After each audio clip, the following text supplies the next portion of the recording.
Faire fructifier votre argent sans risque. Savoir et comprendre les plus récentes nouvelles qui nous touchent. Tout savoir en 24 minutes. Avec Alexandre Morin-Villouellette et Mario Dumont.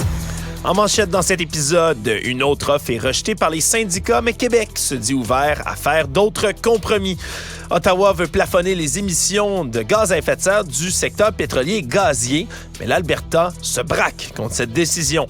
La saga des serres de Longueuil refait surface, mais cette fois-ci au conseil de ville.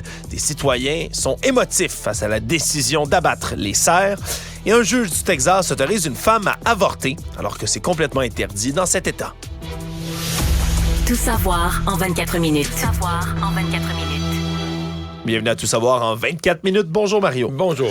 On continue de surveiller ce qui se passe dans le secteur des négociations publiques. On s'y attendait. L'offre qui avait été déposée dès hier au syndicat a déjà été refusée. Une offre qui avait été jugée là, d'ores et déjà insuffisante. On a parlé aujourd'hui. Ça a été quand même vite. Je veux dire, ça assez pour te demander, de dire, OK, c'est quoi l'offre qui va être suffisante? Qu'est-ce que ça va prendre? On a quand même augmenté considérablement ce qu'il y avait sur la table. Puis ça n'a même pas pris une heure pour dire non. Oui, ça a passé de 10,3 à 12,7 sur 5 ans. Déjà aujourd'hui, le premier ministre François Legault qui dit prêt à allonger là, les offres, à aller amener d'autres argent sur la table. Il a rajouté 1 point quelque chose milliard. Ils vont rajouter combien de fois des coûts d'1 milliard là, d'argent du public? Je sais pas, là. Ça devient... Puis c'est toujours lui, c'est toujours le gouvernement qui bouge. Ça bouge jamais de l'autre côté. Oui, puis d'ailleurs, tu dis ça bouge toujours d'un côté, jamais de l'autre. Ben, après avoir rejeté la proposition de Québec, le Front commun ont dit hier qu'ils n'entendaient pas déposer une contre-offre en bonne et due forme. Là. Vont continuer à négocier, disent être assis à la table de négociation de bonne foi, mais ne vont pas déposer de vraies contre-offres. Ouais. Mais ce matin, ils ont fait une conférence de presse et là, ils ont fait une litanie de constats, de demandes. Puis je dis pas que c'est pas juste, mais là, dans les régions, il y a telle affaire. Là, on a oublié, on a parlé beaucoup des profs, des enseignants et des infirmières, mais on n'a pas parlé de toutes sortes d'autres travailleurs de terrain, d'autres métiers spécialisés. Et donc, ils en ont lancé comme ça, là, sur l'argent, sur les conditions de travail, au point qu'à la fin de leur conférence de presse, la moyenne des ours qui regardent ça se dit, ouais... On n'est pas sorti du bois, là. Oui, ça laisse pas présager... D'entente à court terme, là. Qu'il y ait d'entente à court terme, surtout que c'est demain que le Front commun là, prévoit tenir sa grève, qui doit durer là, jusqu'au 18. Va commencer demain, donc, les écoles qui vont continuer de fermer. C'est-à-dire que toutes les écoles vont être fermées cette fois-ci, parce que là, depuis 10 jours, quand même, les écoles... de la Fédération autonome de l'enseignement, la FAE. sont fermées, mais celles dont les profs étaient affiliés à la CSQ, qui est dans le Front commun, elles sont toujours restées ouvertes la part des 3 jours de l'autre semaine. Mais là, demain, on revient pendant quelques jours à toutes les écoles fermées. Oui, puis les propos des syndicats du FEMIN le dire n'ont pas laissé présager qu'il y ait d'entente bientôt et même qu'on a verbalisé là, quelque chose qui est analysé par des analystes politiques comme toi et d'autres depuis les derniers jours, les dernières semaines. Le fait que le gouvernement Legault n'a pas l'appui de la population, que les syndicats l'ont à ce point-ci et ils ont même critiqué la manière de M. Legault et de son gouvernement d'aller négocier autour de ça. Il dit, moi j'aime... Par exemple, Magali Picard, elle, la présidente de la FTQ, qui disait, moi j'aime négocier avec des gens en contrôle, des gens qui ont un plan. J'ai pas cette assurance-là. On négocie pas avec une personne qui est en contrôle en ce moment. On citait le sondage qui est défavorable à M. Legault récemment sorti cette semaine. Non, mais la meilleure phrase, elle a été dite hier à l'émission L'Ajoute, la LCN, c'est les syndicats présentement sont comme des requins qui sentent le sang. Puis là, on a vu d'ailleurs les syndicats de la SQ. Hey, c'est bon ça aussi, le syndicat de la SQ qui embarque. Nous, on va mettre les pantalons de clown, on est en moyenne pression, parce que là, ils veulent avoir plus que leur 21 %. Oui, 21 % qui était beaucoup plus élevé. On comprend que l'offre qui est faite au reste du secteur commun. Mais là, ils veulent avoir plus que leur 21 %. Fait que là, je sais pas où ça va s'arrêter. Là. Tout le monde semble dire, là, c'est notre chance, le gouvernement est affaibli, on va le saigner. Mais après ça, ultimement, c'est que l'argent de l'État... Ben, puis c'est signé pour la vie, là. Donc, comment le gouvernement va tenir tête à ça? Mais moi, je suis surtout inquiet pour les enfants. Là, dans les autres ministères, qu'est-ce que tu veux? Pour les enfants, de penser qu'il n'y aura plus d'école probablement d'ici Noël, ça devient inquiétant. Tu sais, j'ai écrit la semaine passée dans le journal une autre année scolaire gâchée. On approche d'écrire une année perdue, là. Oui. Peut-être pas pour tous les enfants. Peut-être les enfants avec beaucoup de facilité à l'école vont pouvoir se rattraper. Mais ça reste des jeunes qui ont vécu et la pandémie et la grève dans un même parcours scolaire pour la plupart. Mais sur 4 ans, il va en avoir 3 années qui vont avoir été gâchées. Puis peut-être celle-ci complètement perdue. Donc, ça va être à surveiller. Puis là, ben, imagine le scénario où on part pour les vacances des fêtes en étant toujours en grève. On revient. Ça veut dire qu'on revient en grève en janvier. Là, je peux pas croire. Là. Sur la scène fédérale, on a déjà émis du côté du gouvernement fédéral, mais plus précisément des ministres Stephen Guilbeault et Jonathan Wilkinson, des nouvelles annonces pour imposer au secteur pétro-gazier du pays un plafond d'émissions à gaz à effet de serre. Mais aujourd'hui, c'est l'Alberta, le gouvernement albertain de la bouche de la première ministre Danielle Smith, qui ont décidé de se braquer en bloc face à ces nouveaux plafonnements, en parlant là, de déployer un bouclier constitutionnel. C'est les mots qui ont été employés par Mme Smith contre ce qu'elle qualifie d'attaque intentionnelle du gouvernement fédéral contre l'économie de l'Alberta.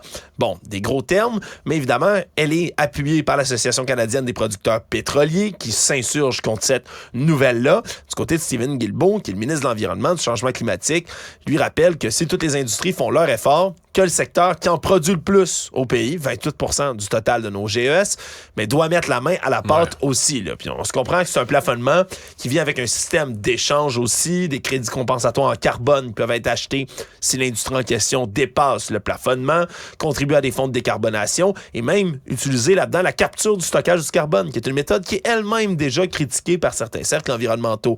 Bref, toutes sortes de mesures qui vont être mises en place, ou du moins qui sont en consultation jusqu'au 5 février 2024.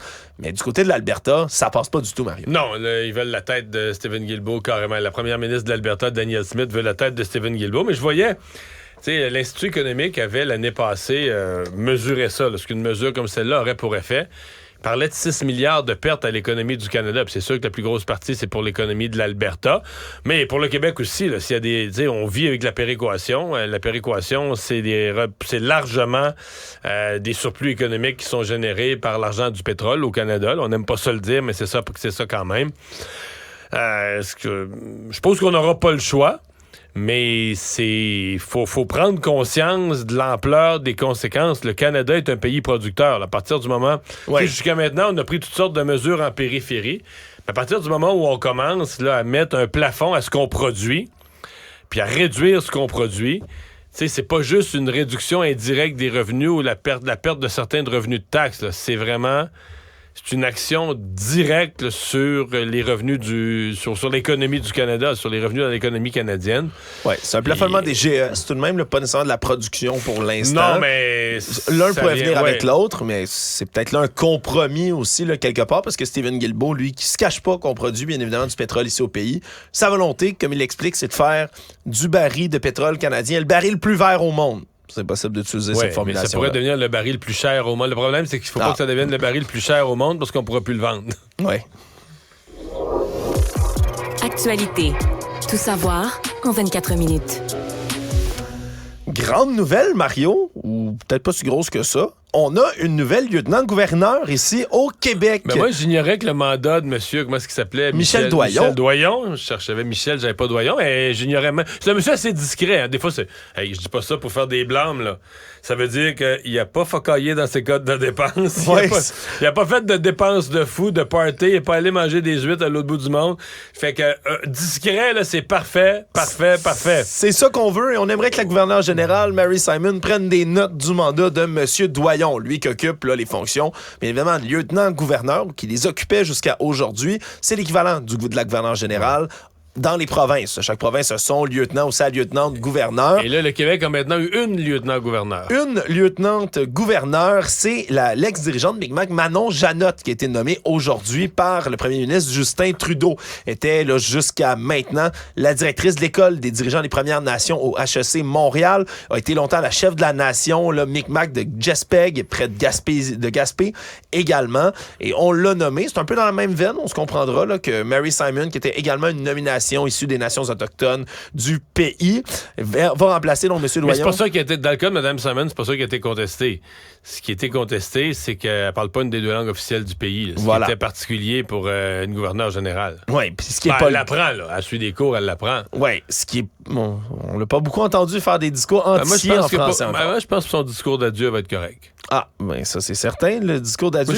Moi, je suis optimiste pour le discours d'adieu qui va avoir un peu de français. Ben, je suis content de t'avoir optimiste, Mario. Puis M. Doyon était là, Michel Doyon, depuis 2015. Hein? 2015, pas de scandale, pas de dépenses, comme tu as dit. C'est-tu pas beau tout ça? Lui dont le rôle reste, on le rappelle, essentiellement cérémoniel, peut dissoudre le Parlement, mais si le gouvernement lui demande, peut déclencher des élections, si le gouvernement lui demande... signe les projets de loi. Si le gouvernement lui demande. Donc, on... Tu sais que selon des sources, là,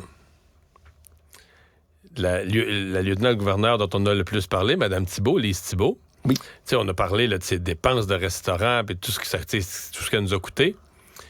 Mais ça a été partiellement documenté. Là. Mais moi, j'ai des histoires de l'Assemblée nationale parce que des fois, tu avais des projets de loi d'urgence. Une loi spéciale pour le retour au travail. Il faut vraiment que la loi elle a été adoptée d'urgence au Parlement, de nuit. Oui, puis ça, c'est une... Mais la loi n'est pas loi tant qu'elle n'est pas sanctionnée. Il faut vraiment... ça peut paraître symbolique pour les gens qui nous écoutent. Non, il faut que le stylo, là, faut que de la main de la lieutenant-gouverneur... il y a une signature comme quoi le projet de loi est sanctionné. Oui. Alors, des fois, il y a des employés de l'Assemblée nationale qui partaient à des heures de fou parce qu'elle, tout ce qu'on lui demandait durant ces périodes, c'est si possible de rester à Québec. Mais elle allait jouer au golf des Laurentides, elle allait faire ceci ici, elle allait faire du tourisme là. Fait que des fois, il y a des employés de l'Assemblée nationale et des employés de la table, de la procédure, tu sais, les gens, les spécialistes de la procédure à l'Assemblée nationale, embarquaient dans le char, faisaient 5-6 heures de route pour les faire signer madame. Ça, c'est le genre d'affaire qui fait sacrer des employés, n'est-ce pas? Fait qu'il faisait, là, il allait, mettons, à l'autre bout du monde, dans les Laurentides, pour faire sur un terrain de golf.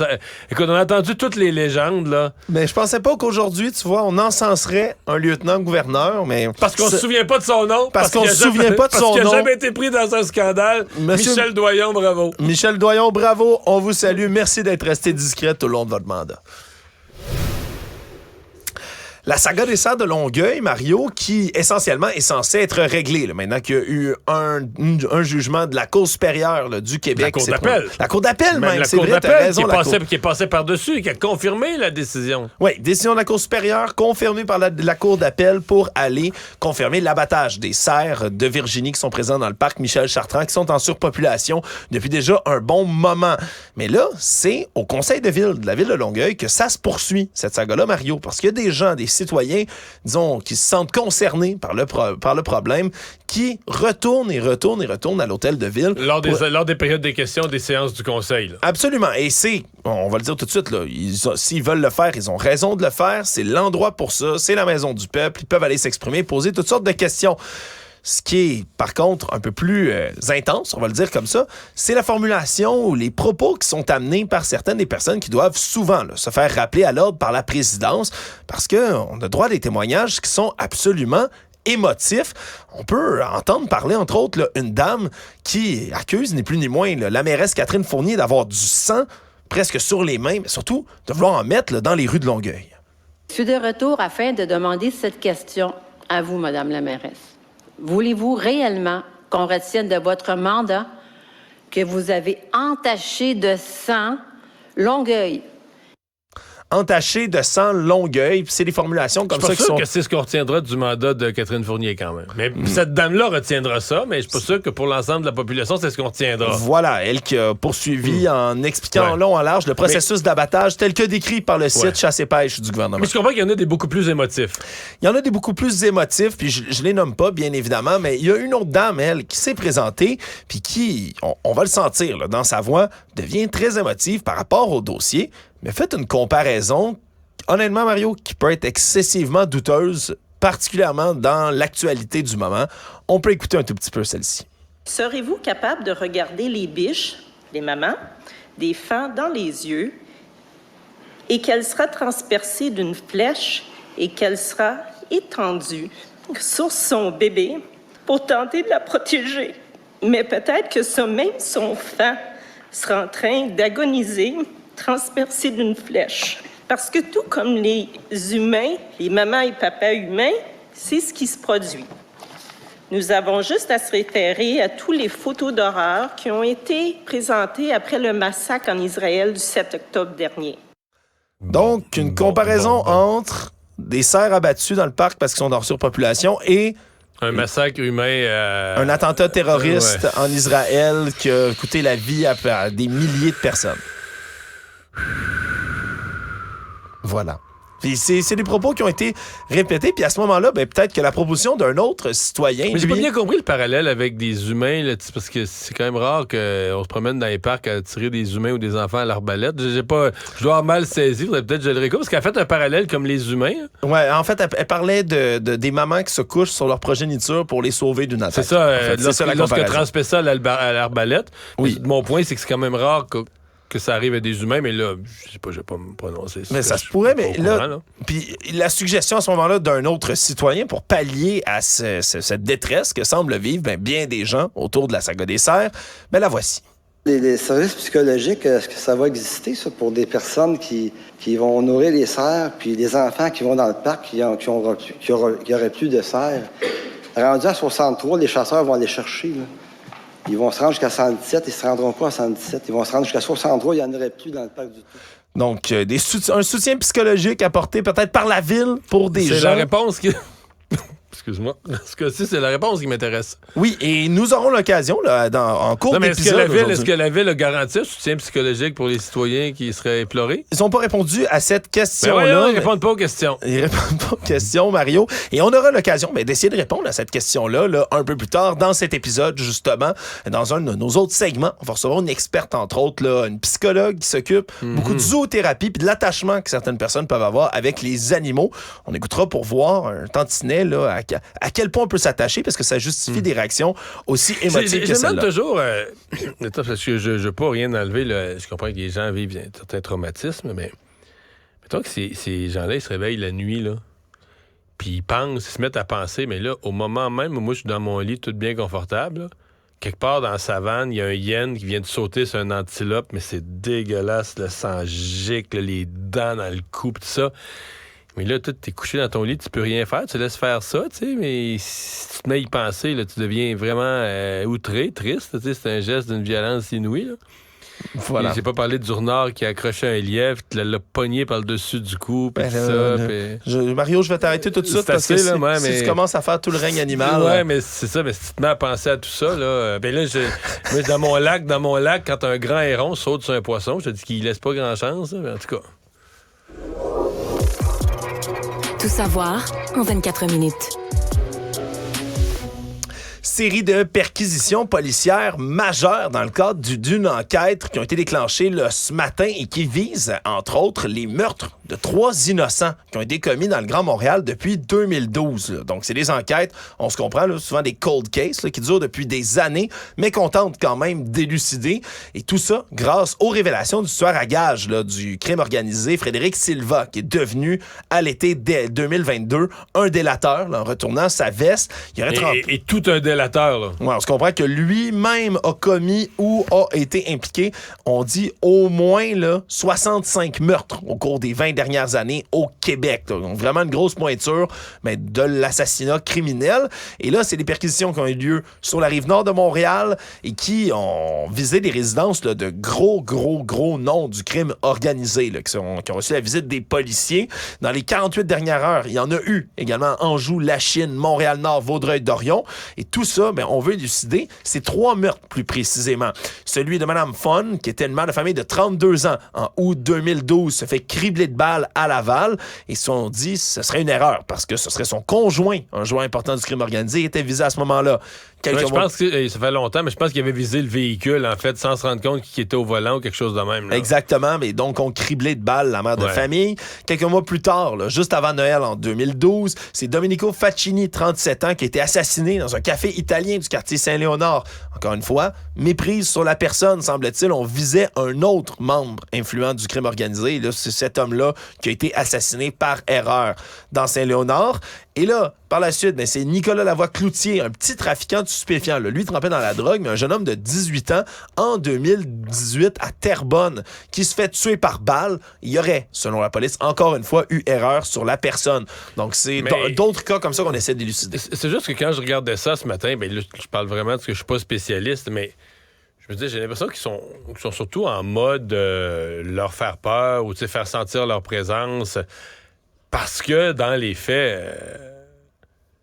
Je pense pas, mettons un meurtre survenu il y a plusieurs années. Là, une perquisition, tu débarques chez quelqu'un, tu fouilles dans ses affaires. Je pense pas que, mettons, si quelqu'un avait été trempé dans un de ces meurtres-là, je pense pas qu'il s'est gardé un petit coffre avec le gun, la photo de la victime, puis un vêtement de la victime. Je pense pas qu'on a gardé de preuves dans la maison là, qui les relie à des meurtres qui ont été faits. C'est des pros du crime, c'est des gros bons du crime. D'après moi, tu peux visiter leur maison, puis tu trouveras pas... peut-être que très indirectement, là, tu peux peut-être les relier. Mais enfin, j'ai l'impression que c'est surtout pour leur passer un message. Là. Dans les nouvelles économiques, maintenant, la famille québécoise va devoir dépenser pas mal plus à l'épicerie l'année prochaine que cette année encore. Là. Même si 2023, c'est une année où, on le sait, le portefeuille a mangé une volée ici au Québec et dans le reste du Canada. Mais 2024, là, ça risque d'augmenter là, de 700 $ quand même. Là. Et la bonne nouvelle, si on peut le dire entre guillemets autour de ça, c'est que c'est une hausse des prix qui ralentit quand même, là, au vu de ce qu'on a subi cette année. Là. Puis les experts... Parce que 700 $, c'est l'augmentation pour une famille de 4, hein? Oui, exactement. Là. Pour une famille de 4, là, ça va passer un budget bouffe à 16 300 $, là. Couple avec 2 enfants, par exemple. Puis là, ça dépend, bien sûr aussi, de quel genre d'enfant vous avez. Parce que quand on parle, par exemple, d'un jeune, là, vraiment un jeune garçon entre 14 et 18 ans... Un garçon ado, il y a un petit paragraphe particulier pour le garçon ado qui coûte cher. Là. Exactement. Là, on parle d'une facture de 4 656 $ pour le jeune. Il fait monter la moyenne. Là. Fait monter la moyenne, exactement. On se comprend, la poussée de croissance. Je me souviens de moi entre 14 et 18 ans, Mario, c'est vrai que j'ingurgitais de la bouffe et pas à peu près. Et on dit donc du côté des experts... C'est qu'à cet âge-là, tu peux vite faire disparaître quelque chose que ta mère a acheté, une réserve de jus, de barre tendre. Elle pense, là, j'ai fait une bonne réserve pour le mois, là. Mais écoute, au bout de 3 jours... Je vais te le dire sincèrement, Mario, moi j'ai déjà fait sacrer ma mère parce qu'elle rentrait à la maison puis je m'étais fait une collation avec le souper. On était 3, moi j'ai mangé le souper comme collation. Je pensais que c'était là, puis ça traînait, vu qu'on peut le prendre. Et que voilà, regarde, tu vois, un jeune. Moi j'ai de l'empathie pour les jeunes dans la poussée de croissance, Mario, ces affaires-là. Le Monde. Dans l'État américain du Texas, les avortements, les IVG, donc interruption volontaire de grossesse, sont interdites, sauf en cas de très, très rares exceptions. Et une de ces exceptions-là vient d'être confirmée par une juge de l'État. Dans le cas très suivi médiatiquement quand même de Kate Cox, une femme de 31 ans qui veut avorter en raison, entre autres, de la trisomie 18 de son fœtus qui en est atteint, mais surtout des complications que ça peut engendrer. Il y a toutes sortes de dysformies. Un gros danger qui meurt intra-utérin. Oui, on dit que les chances là, qu'ils survivent jusqu'à l'accouchement sont extrêmement faibles. Donc, risque de mourir dans l'utérus. Et là, ça, c'est dangereux. Là, parce que là, c'est de l'infection. C'est rapidement, ça devient un problème de santé important. Voilà. Et la femme en question a des bonnes chances de mourir si ça reste là. Dû encore une fois cette semaine, là, avant que l'issue du procès soit déterminée, retourner même consulter en raison de douleurs à son ventre. Mais finalement, la juge a décidé de lui laisser subir cette interruption volontaire de grossesse. Mais tout ça, Mario, sur des bases, oui, d'accord pour la santé de la mère, mais surtout pour protéger son droit à la fertilité. C'est pour montrer un peu l'idéologie là, américaine de certains États comme celle-là. C'est déjà débile qu'une affaire aussi médicalement claire se ramasse devant un tribunal sur des bases religieuses ou idéologiques. Là. Ah, c'est fou. Puis je regardais les argumentaires parce que dans ce qui dit procès, il y a 2 parties. Il y a le bureau du procureur général du Texas qui s'oppose là, à tout ça, et l'avocat, entre autres Jonathan Stone, lui disait là, que c'est la seule partie prenante qui va subir un préjudice immédiat et irréparable dans cette affaire, c'est l'État. Pas la femme qui risque de mourir, pas le bébé qui viendra jamais à terme, c'est l'État là, qui a le plus de préjudice dans cette histoire-là. C'est un cas qui est très médiatisé, qui, oui, fait un tabac aux États-Unis, mais encore plus dans les pays comme le nôtre où l'avortement est une pratique, un droit qui est acquis. Et celui-là, devant les médias, même s'il y a gain de cause, ça illustre encore une fois à quel point ça peut être absurde parfois ces cas-là. Résumer l'actualité en 24 minutes, c'est mission accomplie.